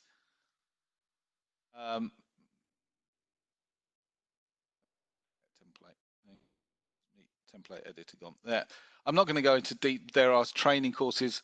I know I keep saying this, but there are training courses associated with this. But you can be fairly logical about it and create the points, give the points sensible names, and you can build these up. Again, we provide a standard template library, which we expect you to modify. You can also have templates without end conditions as well, where you might want to put. So we have provided our own separate end conditions as well, with things like ditches. So you could just place a template without end conditions on, which I think some of the local data sets do have, and then add your end conditions afterwards. For the purposes of the demo to show end conditions working, I'm going to use a template which has got end conditions on it. So that's my template, and that's what they look like. I'm going to close that down and apply it to our corridor. Close that down and apply it to our corridor. Go away. Sure why that's keep appearing. So I just click on New Template Drop, and it's really asking us where we want to drop our template on our corridor. So it's asking us to locate a corridor. Note it doesn't ask us to pick our alignment. It knows which alignment is associated with this corridor. So I'm going to use the template that I just looked at. Start point, you can lock to start if you want. So I'm just going to pick it, and you can lock to end as well if you want, but I'm just going to pick it. Drop interval, that means what section interval it's going to create templates. Sorry, what section interval it's going to look at our corridor and our active terrain. You could change that if you wish to 1 meter or 5 meters or more if you want, if you've got, and it really just affects the granularity of the model and the interface, sorry, the end condition position that it's created. 10 meters is a decent standard one. It asks us for a transition, so we could apply more than one transition to a corridor. So, sorry, more than one template to a corridor. So you could go from 2 lane to 3 lane, and it asks you what length of transition that you want to put in before between the 2 templates. I don't have I only have 1 template, so 0 is the only relevant option. And then data point to create our template, and you'll see everything is created automatically. 3D model with its cut is created automatically and pretty quick and easy to do. Effectively, if you think about templates as building up your design 100 options in your input file. So we can see, as I say, earthworks designed, end conditions placed, does it all very, very quickly. As I say, this is not a fantastic piece of design, but it should get you over the idea of what you want to see. And if we want to have a look at our cross sections live, we can go to Dynamic Cross Sections tool, pick our corridor, and I'm going to select a view to open, but 5 over here. If I click in there, and we've got, just change the exaggeration, to 1.5. So you can see it's placed our template along our corridor, and we can dynamically, some horrible cut and fill coming up, but you get the idea. You can view your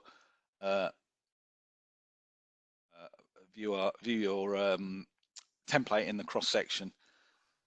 There are various functions involved with the cross section which you can explore at your leisure, but you can put temporary dimensions on as well, and you can locate the station via picking a particular data point that you want to go to, just by sliding this around here, and it will jump to the station that you want. And it's really as simple as that for creating corridors. Now, there are a number of ways of editing the template or interacting with the template, with the template drop. I'm not going to go through into all of them, but a lot of them are listed in the bibliography as well. But they're under the edit tools here. Create end condition exception allows us to put a gap in our earthwork. So, for example, if you have a bridge between chainage, a bridge between chainage 150 and 200, you could go into here and you could enter the chainages that you want the end conditions to stop, and it will put a gap into the end condition. Create curve widening. You can widen on the curve in accordance with a rules file.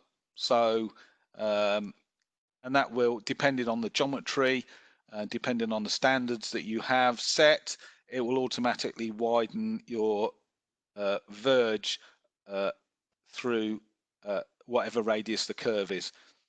And the other useful one as well is creating point controls. And a point control is really a local override of what's in the template. Typical examples here may be the creation of a bus bay. So you can create a point control for one of these features here, and it will move this particular string away from the template over a set chainage distance. As I say, creating a bus bay is a typical example. And as I say, point controls will always override what's in the template. So as I say, and that's like using linear offsets or tapered offsets inside of your design options inside of MX. So I think they're probably the two most most common edit tools that you might use: end condition exceptions and point controls. There are some really, really good training courses, and as I say, I keep coming back to this, on those two pieces of edit functionality. And of course, when you do the edits in 2D, they're automatically reflected in 3D. Anything else we need to know about corridors? Yeah, super elevation as well. We can create super elevation, and if we go through and apply super elevation to our design, I'm not convinced we'll be using super elevation because the design isn't that great. But the process we go through is to create super elevation sections, create super elevation lanes, and then we actually calculate the super elevation. And these are all done in accordance with the design rules that we have. If I just quickly look at the calculate super elevation tab, I'm not going to go through it because I'm not sure. Well, let's give it a go. And say I'm not sure my design's really a super elevation design, but we create the super elevation sections first. So again, it's asking us for a name. Let's call it India, and I'm going to use the defaults. Locate our corridor, and then excuse me, it's asking us which design rules we want to use. I'm just going to use the default, which I think is the AASHTO rules. And again, it's asking us for a design speed, a pivot method, all of the things that you will have seen using the super elevation wizard inside of road design, rule-based super elevation inside of MX. Okay, so it's almost exactly the same process as you go through there. Tangent length, pivot method, feature definition. I'm just going to use the defaults. And fingers crossed, we might not get any super elevation applied because of the geometry that we had. But has it changed at all? Let's just check on the curve. I don't think we're going to get any super elevation. Oh yeah, we have got some super elevation applied. Oh, that's good. So as you can see here, we have super elevation applied, obviously, to our outer carriageway. So that's good. So that's the principle of super elevation application. Again, you could take a bit more time to put the super elevation on, but you can see as we go through, it has applied super elevation to our carriageway. I wasn't convinced that was going to show any, but it did.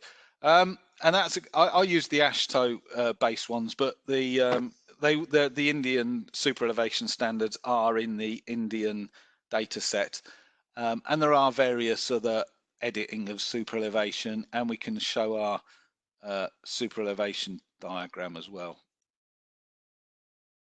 Let's have a look at them.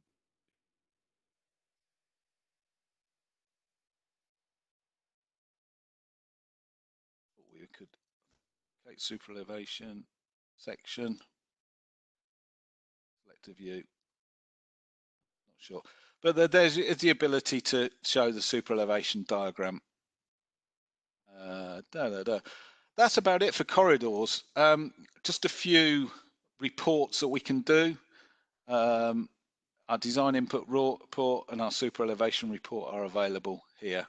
And actually, it's worth mentioning that we have, in fact, I think I'm skipping on to the next slide here. No, report, design analysis and reporting. One thing it is worth mentioning, if, for example, your piece of geometry changes, it's quite, I just want to, actually, I'm just going to delete the super elevation because it's a little bit, just gets a little bit messy with all the shading. I'll talk about how to structure your data a bit better later. Once we've applied our corridor, if we actually change our bit of geometry, so let me pick my complex geometry, should be able to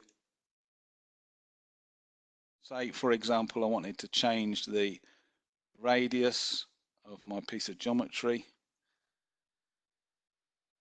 and if I change the geometry, then it should automatically update my corridor. Yeah, you'll see it automatically updated the corridor. So it's this parametric design here that everything is associated with everything else. So the geometry knows that the corridor is associated to it, and if I'd have kept the super elevation on the super elevation as well.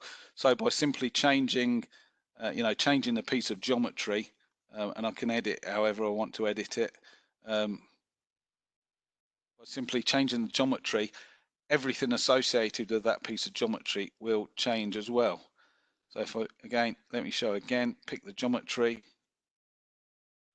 and change the radius to, I don't know, let's change it to 1500. And data point to accept. So keep an eye on the 2D and the 3D model. And just reprocess the corridor. Let me undo that. And you'll see it's automatically updated the corridor as well.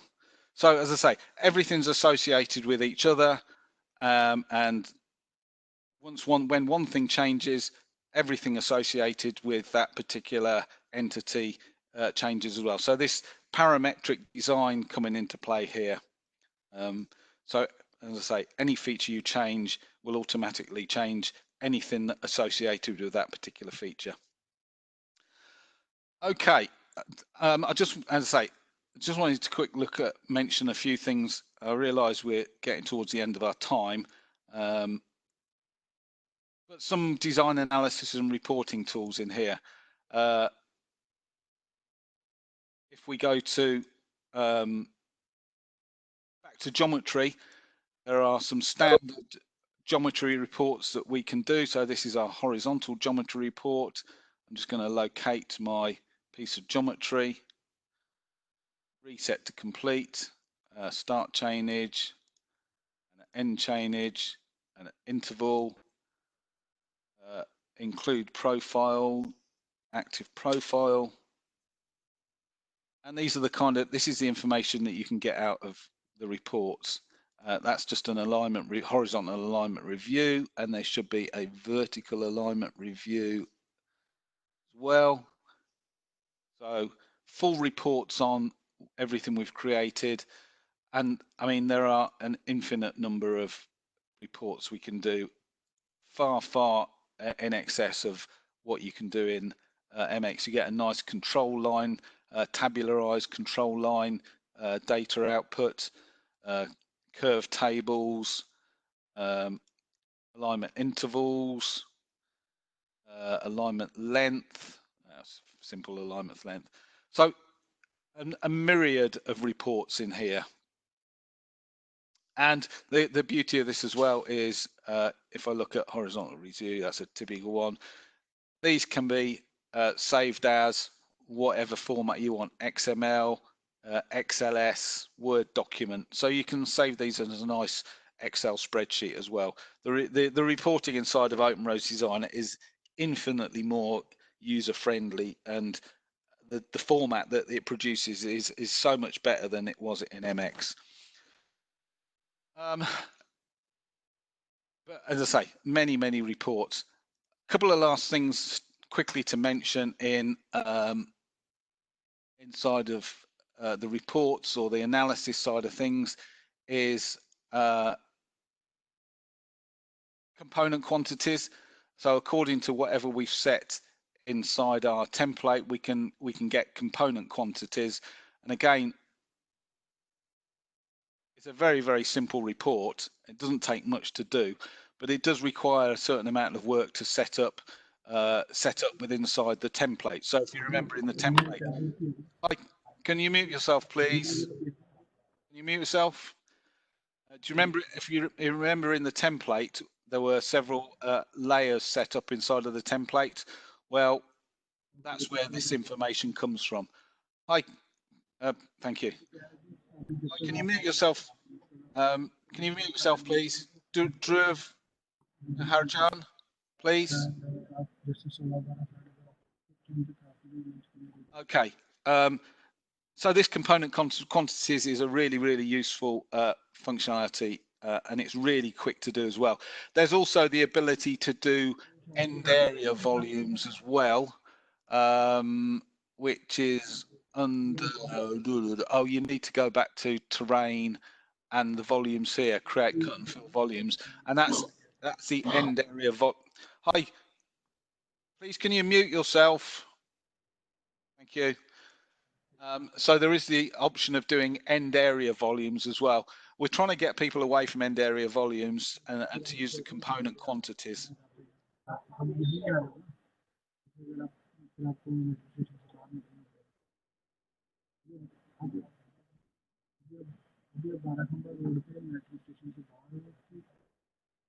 Hi, please can you mute yourself?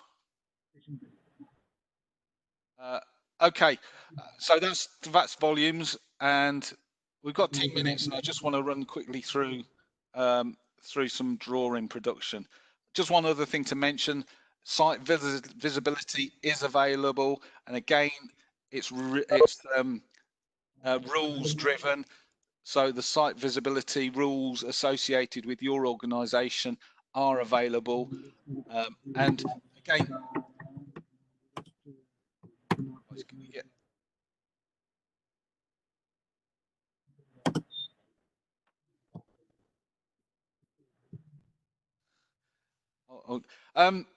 so as I say, exactly the same as inside of MX, you get the option of saving out features as well. So again, I'm not going to run through it, but the tool is there to do site visibility as well. Okay, so that's all. That's our design analysis and reporting.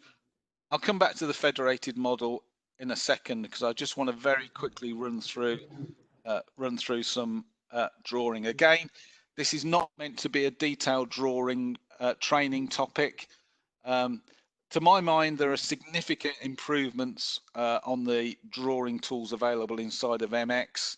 MX, most people just created some sections and profiles and shipped them out to a CAD package and did their drawings inside of the CAD package. Inside of OpenRose Designer, you don't need to do that. You can create some finished drawings with the tools that we have. Just want to close the sections down. It's going to be a very quick presentation on the very quick run through of this. We do have some other webinars that we've done which have been videoed, which show this in more detail. So we can certainly make those available to you if you haven't seen those. But a very quick run through of drawing production. If we use the drawing production tab, and we're looking at the far end, which is named boundaries and annotation. So we use the principle of MicroStation principle of named boundaries when creating our drawings. Effectively, a named boundary is a frame. It's like in MX, we created the final drawing frames, and it's the same sort of principle. The only thing is there's more flexibility as to how you create your named boundaries. Again, a lot of this is set up in the workspace. So seed files for drawing frame types, your own organization's drawing frames can be set up in there as well. And they do produce an annotation as well. Annotation is set up in something called a named group. And again, it's likely that your company will use standard annotation information. Again, you'd create that in the DGN library and load it up for use in this particular drawing. So let's quickly run through named our drawing production. So we use place named boundary, and the dialog should bring us up named boundary. There we go. Place named boundary. Okay. And the place named boundary is just going to be the size of our. It's just going to be the sheet. So placing sheets on a drawing. We have civil plan. We have civil plan by element. We have civil profile. And we have civil cross section. I'm going to use civil plan, and I'm really quickly going to run through this. I appreciate, we're going to run out of time a little bit here. So drawing seed file. We have several seed files in here, each of a drawing size that you may want to use. I'm just going to use A1 plan. Detailed scale size. Again, as I say, these are all pulled in from the DGN library. And you just basically fill in the things that are needed. So I'm going to pick my geometry and a start and end chainage, and you see as we're placing them, the sheets are created. So start and end chainage. We can give a length of each sheet if we want, and we can also give an overlap of say 10 meters. And you'll see there's now an overlap for each sheet created. Create the drawing. And also a left and right offset. So by default, I think it goes 10 meters either side. It takes the maximum offset, which is 10 meters, and then applies that to all of the sheets. So, but you can 10 meters outside of the design. So, but you can change that to suit whatever you have. And just data point to accept the named boundary. So there are sheets, are named boundaries that is created, and it's taken a lot of the information loaded up from seed files and DGN libraries. We now go to our named boundaries dialog. It lists all the named boundaries we have: plan, profile groups, cross sections, and other groups. We only have a plan group, and I didn't give it a name. I should have given it a name really. And you see it highlights our group, and I can now just go straight through, and if I right hand mouse button, I can create my plan drawings. I actually want to see a bit more of the detail about dialogue, because there may be some things I want to change in there. But if I now go create plan drawing, it pulls us up some information on what I might want to show drawing style. Where I want to say, we have the principle of a drawing model and a sheet model. So it will create you a drawing model in the models dialog down here, and it will create you a sheet model as well, which is actually the final working drawing.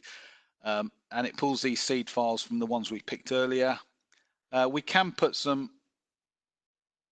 annotation on it as well if we wish. But we'll see how we go with this. I'm not. Did I put some annotation on it? I think, yeah, I might have put some annotation in the seed file. But let's see how we go. So I just hit OK on that, and away it goes and trundles through. And you can see we create sheet models and a plan model. So my plan model is just what's on in the model, and the sheet model takes information from the seed file, puts a drawing frame on it, and you can see we have all of the information that we want on our plan model. We can annotate it by using what we call a annotation group. I'm just going to not have time to show the annotation, but there is lots of information on this here. So that's how to create plan groups. If I go back to my 3D, go back to my plan display, we can have a look at profiles and sections as well. But the principle behind the two is pretty much the same anyway. So we go to, if I close that down, I need to get my profile back up. I can't remember which view it was in. Was it in this one here? No, it doesn't matter. I need to get my profile back up. So if I go to here, pick my geometry, profile model, select my view. So I have my profile.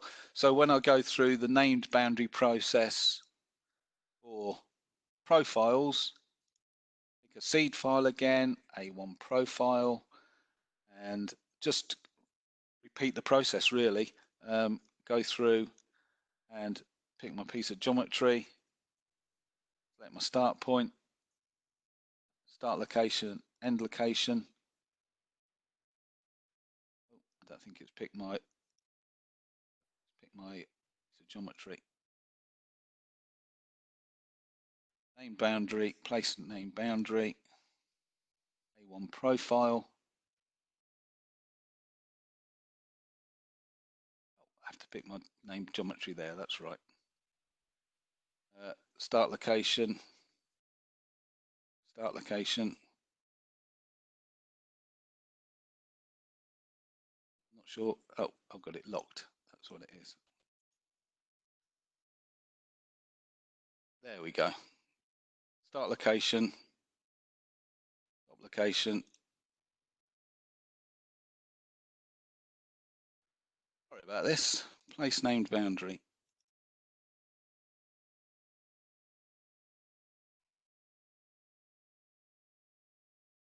It's lock to start and lock to end.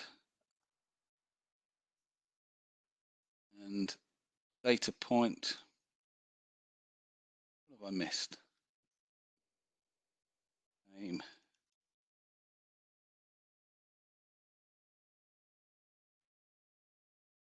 I do apologise.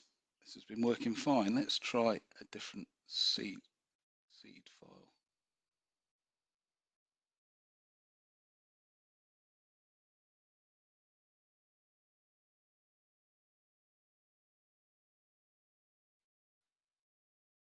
Okay, what have I got? What have I done wrong? Place named boundary. Profile. Pick my seed file. My profile name.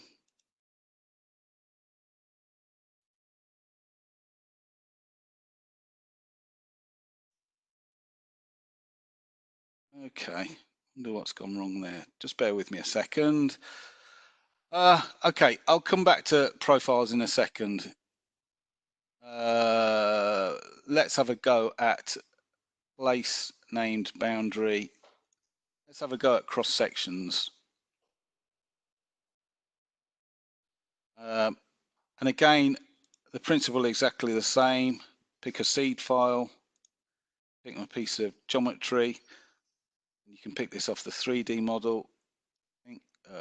Pick this off the 2D model. And select a start chainage and an end chainage, and you can see it's automatically creating the cross-section locations as we go through. And data point to accept my cross-section locations, and you see they automatically appear on the 3D model. If I go back to my list of my named boundaries now, we'll give a cross-section, cross-sections, and this is all the locations of the cross-sections. And if I create the cross-section drawing, it gives us the option of, oh, it's got an annotation group here, and I'm just going to use the defaults. I'm not sure how this is going to come out. It should be okay, but if I hit OK and go and create my cross-sections, it's doing quite a bit of work here, so it can sometimes take a little bit of time. And according to what you have in the seed file, it will try and fit the number of sections to a page. As I say, it is taking quite a little bit of time to process through it. While that's working away, just wanted to mention one other thing.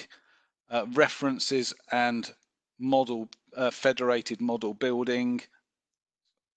Come back to OpenRose Designer, see if it's finished. No, it's still working on my sections. What I've done today is work on one live DGN, and I've put everything in one DGN. Now, in OpenRose Designer, that's not necessarily the best practice. In MX, it's the only way you could work. Everything was done in one DGN. How we suggest you build a project is to take advantage of the references, the reference functionality that we have. And the way we suggest is a good working practice is to design things in a put certain features in certain specific files. So example, I mean, this is a simplistic example, but you build yourself a base model, a base DGN, which has got nothing in it, and then you reference in the terrain model to that. Okay, or you create yourself a DGN called terrain, create your terrain in the model called terrain. So then when you go on to do geometry, you create yourself a file called geometry, you reference in the terrain model and create your geometry on the terrain. Okay, the next stage you go into is corridor modeling. So you create yourself a DGN called corridors. You reference in the terrain, you reference in the geometry, and you create your corridors on a separate DGN completely. You could extend it for super elevation as well. So you end up building up individual DGNs, and when you want to finish, you create yourself a final empty DGN and just reference everything into that. The advantage of this is that it becomes less, there's a less cluttered drawing. It's easier to manage the data within those drawings. You can turn drawings on and off, as I displayed with the survey model earlier. As I say, with terrains, you can reference within a reference as well. So it's just, and this allows other people to work on sections of the design while you're working on one bit of the design. The other way of working is, again, splitting the project up into sections as well. So you could have a set of design files associated with the main carriageway, and then you could have another set of files associated with one interchange, and another set of files associated with another interchange, and then they could all reference back into each other. So for example, how that would work is, if you're working on one interchange and you've referenced in the main carriageway alignment and somebody changes it, then you'll automatically be notified and your reference file will update and allow you to get the latest information from the main alignment, which will affect your junction design. Particularly effective when working with a managed workspace via ProjectWise as well. So we can advise you on this. We talked to a couple of users yesterday, and they want specific advice on how to start building this federated model and using references. What we absolutely don't recommend is what I've done today and design everything in one DGN. It's a recipe for misunderstanding and difficulty seeing all of the information. So we can advise. Let's just have a quick look and see if my cross sections worked okay. I don't want to do that. So we can see that I've got some cross sections here, and there is some annotation on it as well. And if I go back and have a look at some of the other sheets as well. So you see, we've built up cross sections, and we can annotate. And I say there's a more detailed webinar on section drawing. So I just missed out the profiles. There was a problem with profiles. I'm not completely sure what happened there. As I say, we don't really have time to have a look at it in any more detail. But yeah, so I think pretty much that's me done. We've just hit the 2 hours, and I just want to go back to my title again. So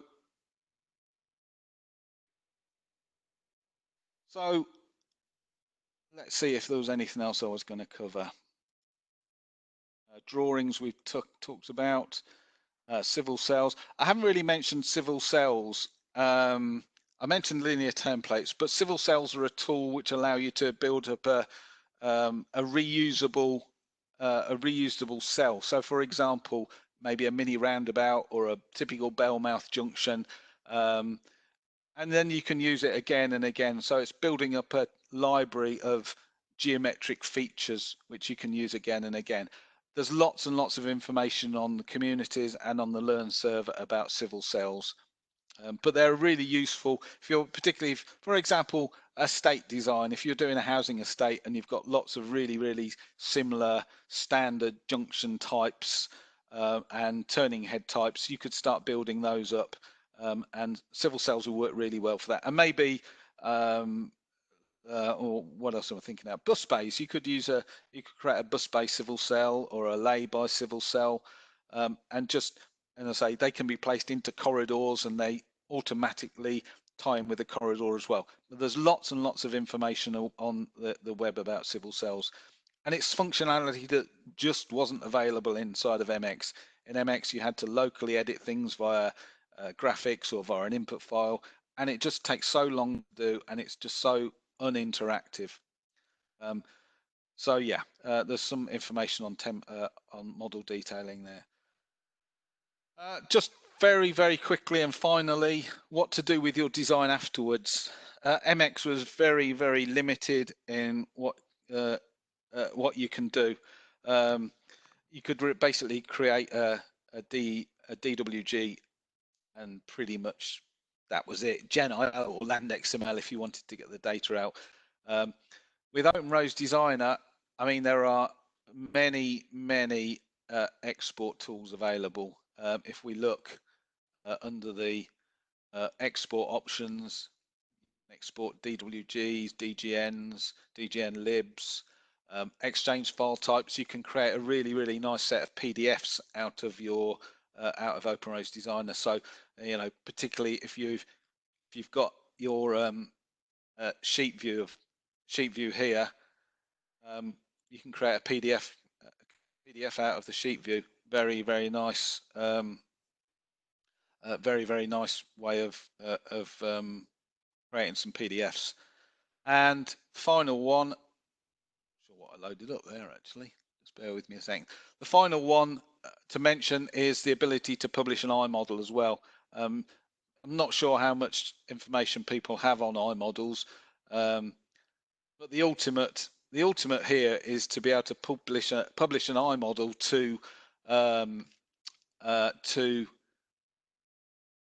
Navigator, load it up onto your tablet and be able to take that out onto site and using GPS identify exactly where you are in your model and in the real world. It's part of the digital twins process that Bentley's exploring at the moment. So, I mean, that's the ultimate. We know we're a long way away from that with many people, and that the nuts and bolts of what you produce are still hard copies of drawings such as this.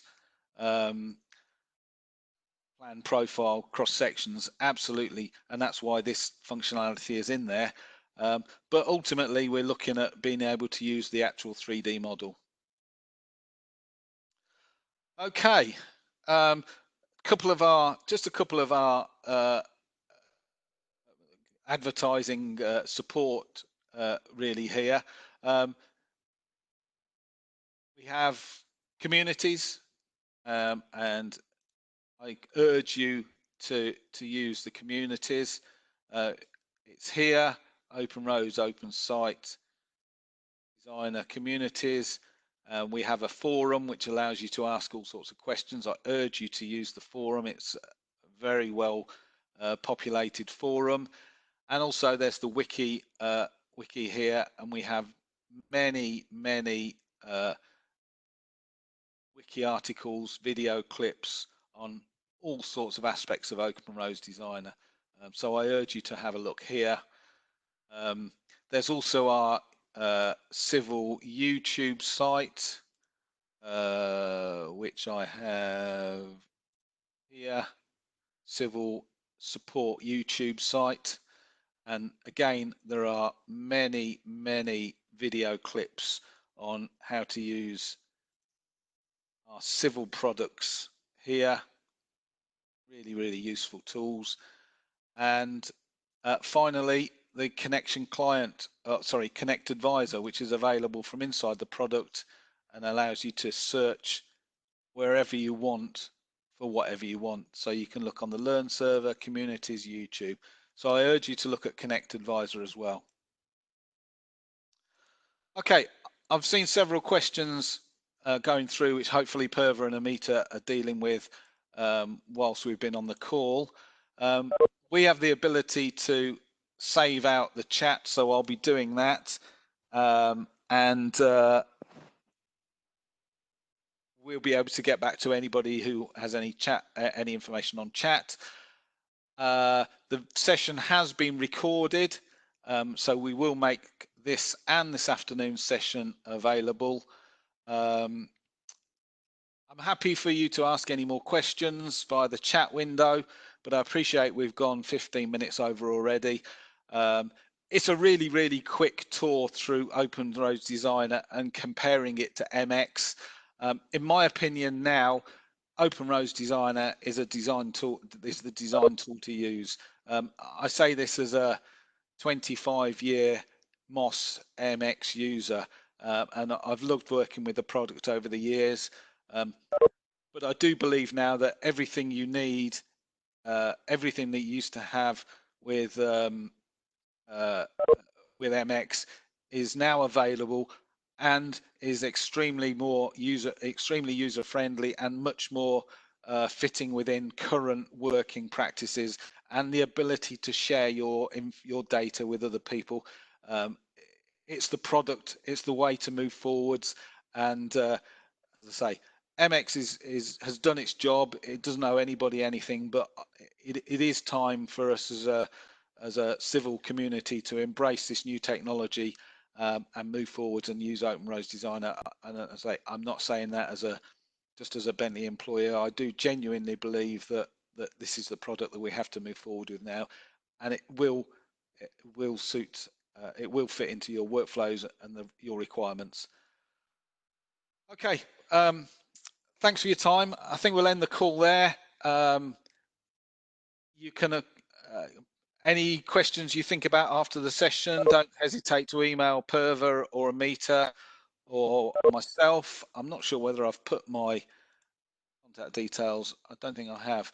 My contact details are here, or if you email Purva and Amita, they'll be able to get hold of me as well. But I'm quite happy to talk to anybody. We at Bentley are quite happy to talk to any organisation about working together to adopt Open Roads Designer, be it help with workspaces, be it help with software downloads, training, consultancy, or working on drawing and annotation styles. We're more than happy to help out. Just ask, and we should be able to provide some help for any topic you want. Thank you for your time, and as I say, hopefully hear from you soon, and look forward to working with you on your Open Roads Designer adoption.